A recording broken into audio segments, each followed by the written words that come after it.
happens when Jesus ain't around? What happens when you don't have your backup? Do you go back into your shell like a turtle and hide? Wow. Or are you able to withstand and be consistent and be the same person in season and out of season? That's good. They were watching. The guys that robbed me, they were waiting. They had been wanting to rob me, but they were waiting for an opportunity. It's like, there he is. He's all by himself. Streets are watching. Remember that. Somebody is always watching. You know what got Judas messed up in the game? What? You know what got Judas messed up in the game? They called him out there by himself. They did. They called him out there by himself. Did I do a slide? Did I do a Matthew 26 slide? Yes, praise Jesus. I did my homework. Yeah. Matthew 26. Listen. And when Jesus was in Bethany at the house of Simon the leper, a woman came to him having an alabaster box, and y'all know the story, and very costly fragrant oil, and she poured it on his head, and he sat at the table. But when his disciples saw it, they were indignant, saying, "Why this waste? For this fragrant oil might have been sold and given to the poor." Look what it says.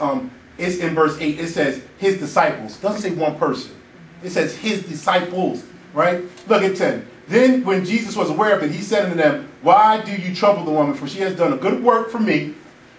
For you have the poor with you always, but me you do not have always. For in pouring this fragrant oil on my body, she did it for my burial. Assuredly, I say to you, wherever the gospel is preached in the whole world, that this woman has done will be told as a memorial to her." Right?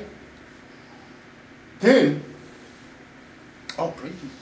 Then one of the 12 called Judas Iscariot, Judas, right, went to the chief priest. And he said, "What are you willing to give me if I deliver him to you?" And they counted out to him 30 pieces of silver. So from that time, he sought the opportunity.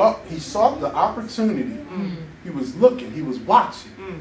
He was waiting for the opportunity to betray Jesus, right? Look at this, though. The passage says the disciples got indignant, right? That meant more than one of them felt some type of way about the expensive oil, right? More than one of them felt some type of way.